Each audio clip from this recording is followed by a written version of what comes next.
Just rolling with it.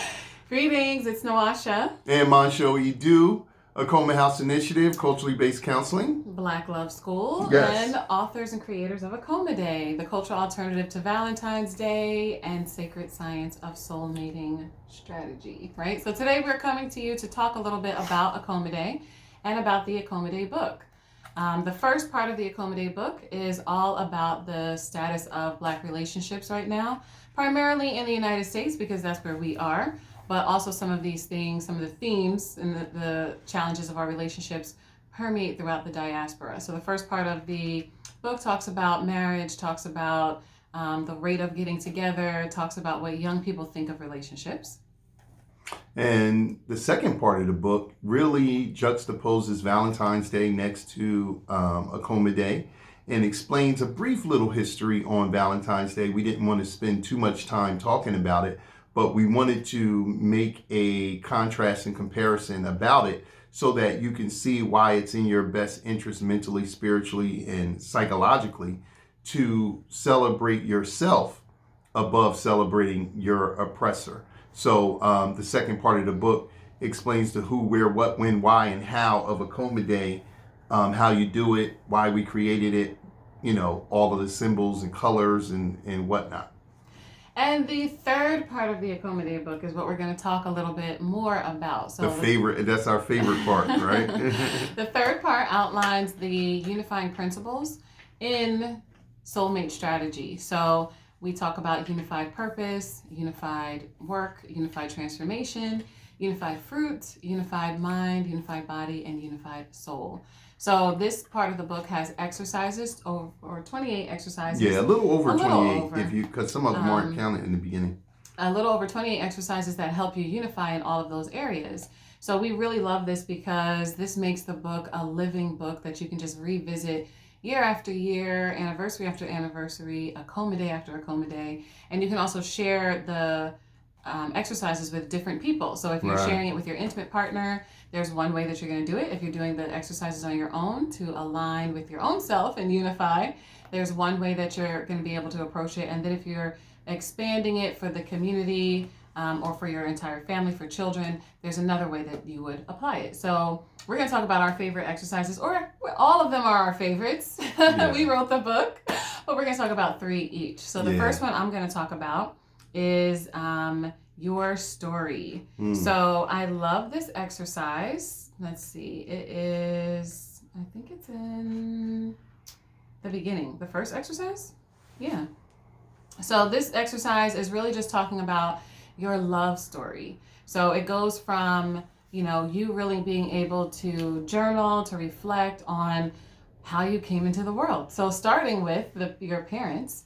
What is the story of your parents and, your conception, but also going into the knowledge of your own self and how you show up in relationships, which is really going to shed some light on your beliefs, certain events that have happened to you in your life, and what you have, the results that you've gotten, the feedback that you've gotten, and what you've made that mean for you now, today, in your relationship. And I think that I love this exercise because we don't have times for reflection sometimes. When we're younger, as teens, or even as adults in relationships, we are just taking action based on beliefs a lot of times, but we don't really sit and say, what are the consistent themes that I have with men if I'm a woman?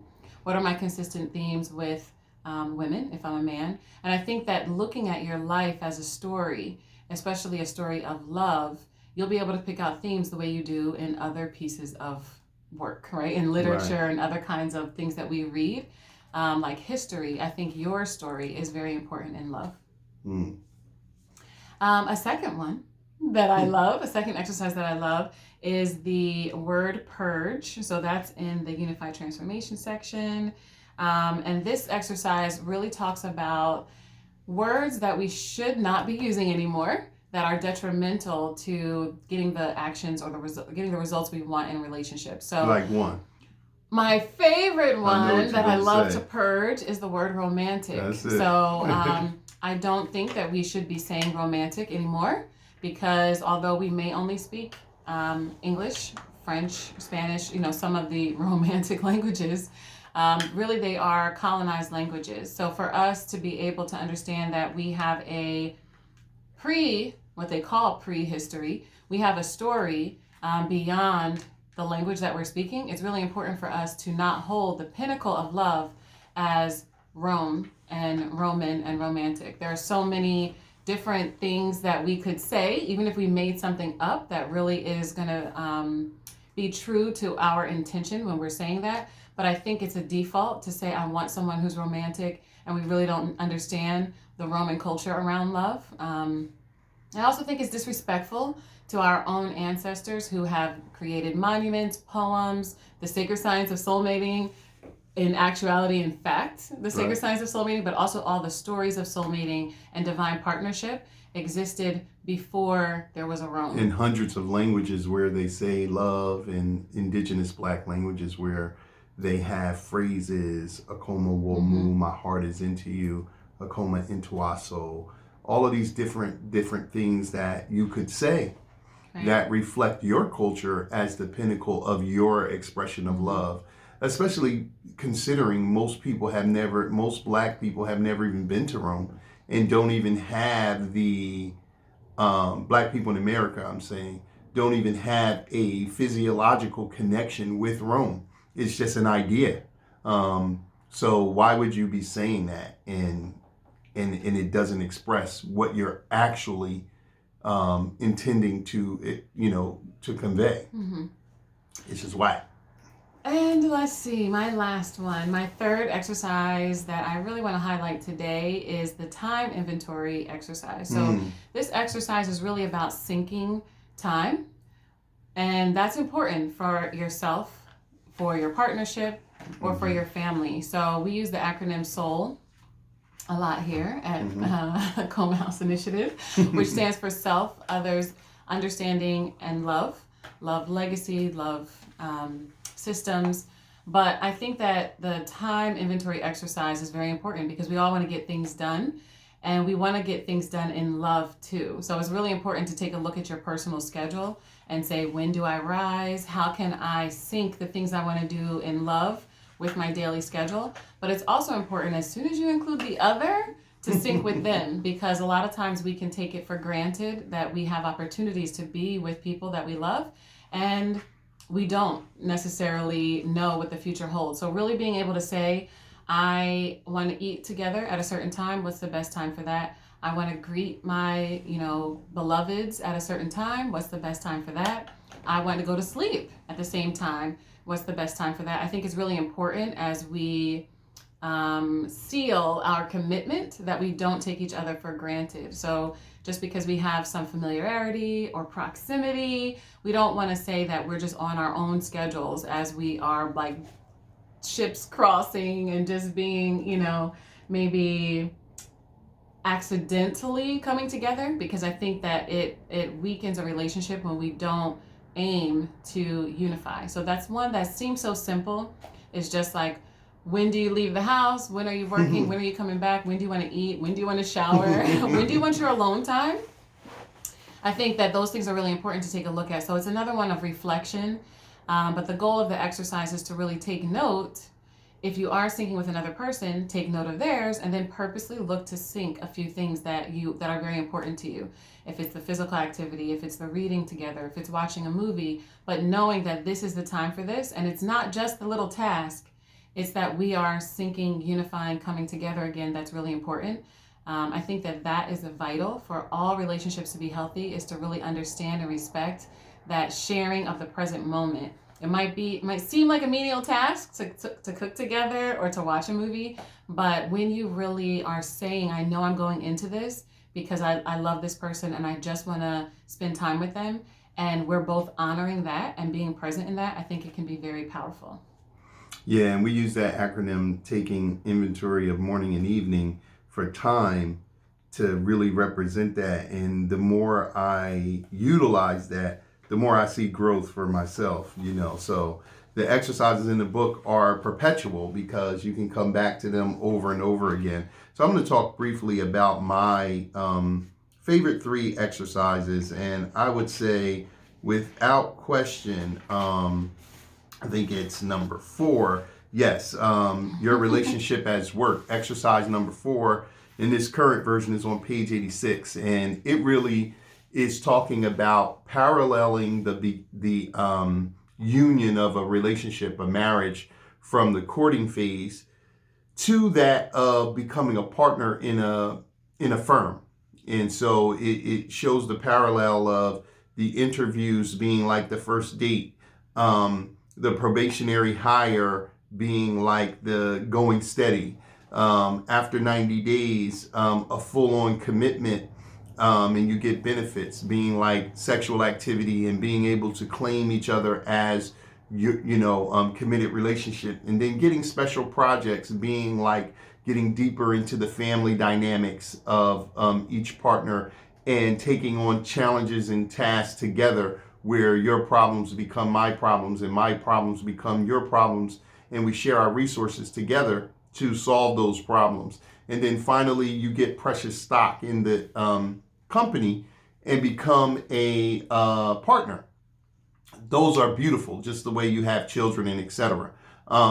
I think that is a beautiful experience, and I think that it parallels what it's like to build a relationship. So relationship is work is number one. That's one of my favorites. I would say another one of my favorites is, I'm actually looking for the page in this book that I wrote. Where is it? Okay.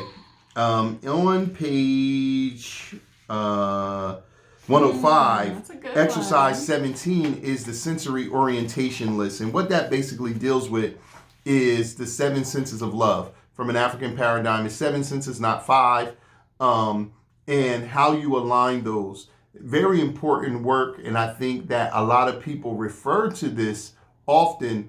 If you have a visual person who and they're in an intimate relationship with an auditory person, whatever modality system you're leading with, how you want to receive love. It's a lot of things that people talk about out there, a lot of books that have been written on it, but I don't think that they've been done from an African paradigm. But in this exercise, we kind of overview it quickly, because in the workshop part, we want you to get into the exercise and not theorize on it a long time. But we do have a whole class on the Aroha Yahisi in the Black Love School. Absolutely. And so the final exercise that I'll highlight, I think, is is definitely in Unified Mind, and it is the book list. And I think that it's really interesting when I talk to Black people from around the world about Black relationships, that when I say, what are your top 10 non-fictional Black authored relationship books, instructional books? Why is that important? Although we can learn a lot from stories, and I'm not against that, because some of the best lessons have been put in the story form.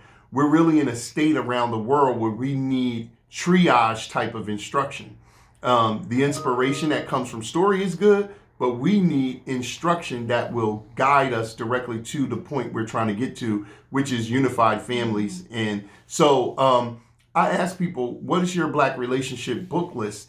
And I've rarely found a person that can say 10 Black books that give you instructional direction about how to build a relationship or family. And that's a sad thing. And so we want to encourage people to really look, because there's tons of books out there. A lot of them are really good, and this is one. And so that exercise, the book list, is my other favorite exercise. It happens to be exercise 15. So again, it's like 28 exercises in here for you to get and do. Some of them are really quick, that you can do in one day or in one sitting. Others are more project-based, and they're going to take a longer period of time, but you can do them individually and in a couple and in a family. And so we wrote it to be fully inclusive of the Black experience around love relationships. We encourage you to get it. We're going to put the link in the description where you can get the Akoma Day book as an ebook or this soft cover. And we also want to know what your favorite exercise is if you've already read the Akoma Day book. Or when you get it, we would love to know what your experience is in really doing the exercises. So it's one of the reasons why we call this a guidebook, is that you really have to take action. You're going to know some things and be enlightened by just reading the ideas, but It's really about your experience in unifying in these ways. So, of course, we would love to hear about which exercise is your favorite, and we'll be coming to the comments. Until that time, Nia Akoma. Nia Akoma.